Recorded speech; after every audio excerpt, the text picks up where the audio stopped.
ಭಾರತದ ಮಾಜಿ ಕ್ರಿಕೆಟಿಗ ದೀಪ್ ದಾಸ್ಗುಪ್ತಾ ಅವರು ಐಪಿಎಲ್ 2026ರ ಬಿಗ್ ಫೈಟ್ ಬಗ್ಗೆ ನೀಡಿರುವ ವಿಶ್ಲೇಷಣೆ ಆಸಕ್ತಿದಾಯಕವಾಗಿದೆ.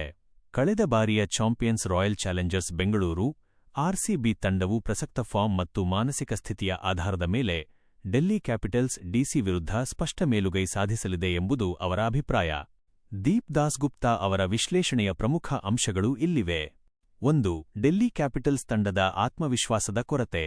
ಪಂಜಾಬ್ ಕಿಂಗ್ಸ್ ವಿರುದ್ಧದ ಪಂದ್ಯದಲ್ಲಿ ಡೆಲ್ಲಿ ತಂಡವು ಭಾರೀ ಸೋಲನ್ನು ಅನುಭವಿಸಿದ್ದು, ಇದು ಅವರ ನೈತಿಕ ಸ್ಥೈರ್ಯವನ್ನು ಕುಗ್ಗಿಸಿದೆ ಎಂದು ದಾಸ್ಗುಪ್ತಾ ಹೇಳಿದ್ದಾರೆ.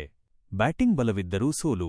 264 ರನ್ಗಳ ಬೃಹತ್ ಮೊತ್ತವನ್ನು ಪೇರಿಸಿಯೂ ಅದನ್ನು ಡಿಫೆಂಡ್ ಮಾಡಿಕೊಳ್ಳಲು ಸಾಧ್ಯವಾಗದಿರುವುದು ತಂಡದ ಬೌಲಿಂಗ್ ವೈಫಲ್ಯವನ್ನು ಎತ್ತಿ ತೋರಿಸುತ್ತದೆ. ಕಳಪೆ ಬೌಲಿಂಗ್ ಮತ್ತು ಫೀಲ್ಡಿಂಗ್. ಬ್ಯಾಟಿಂಗ್ ವಿಭಾಗವು ಉತ್ತಮವಾಗಿದ್ದರೂ ಬೌಲರ್ಗಳು ರನ್ ನಿಯಂತ್ರಿಸುವಲ್ಲಿ ವಿಫಲರಾಗುತ್ತಿದ್ದಾರೆ ಮತ್ತು ಫೀಲ್ಡಿಂಗ್ ಕೂಡ ನಿರೀಕ್ಷಿತ ಮಟ್ಟದಲ್ಲಿಲ್ಲ. 2.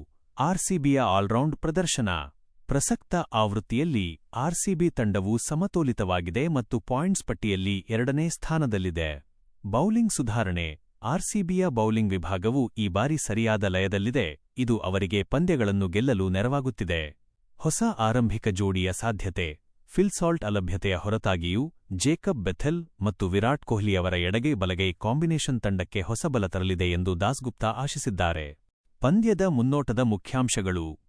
ವಿಭಾಗ: royal Challengers Bengaluru RCB, Delhi capitals DC. ಪ್ರಸ್ತುತ ಸ್ಥಾನ: 2ನೇ ಸ್ಥಾನ, 10 ಅಂಕಗಳು.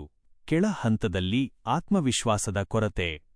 ಬಲ: ಸಂಘಟಿತ ಬೌಲಿಂಗ್ ಮತ್ತು ವಿರಾಟ್ ಕೊಹ್ಲಿ ಫಾರ್ಮ್. ಬಲಿಷ್ಠ ಬ್ಯಾಟಿಂಗ್ ಕ್ರಮಾಂಕ. ದೌರ್ಬಲ್ಯ: ಅಗ್ರಸ್ಥಾನದ ಬದಲಾವಣೆ, ಫಿಲ್ ಸಾಲ್ಟ್ ಅನುಪಸ್ಥಿತಿ.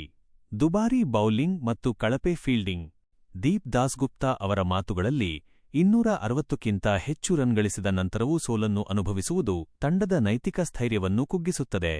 ಆರ್ಸಿಬಿ ಸದ್ಯ ಅದ್ಭುತ ಕ್ರಿಕೆಟ್ ಆಡುತ್ತಿದ್ದು, ದೆಹಲಿ ವಿರುದ್ಧ ಗೆಲ್ಲುವ ನೆಚ್ಚಿನ ತಂಡವಾಗಿದೆ.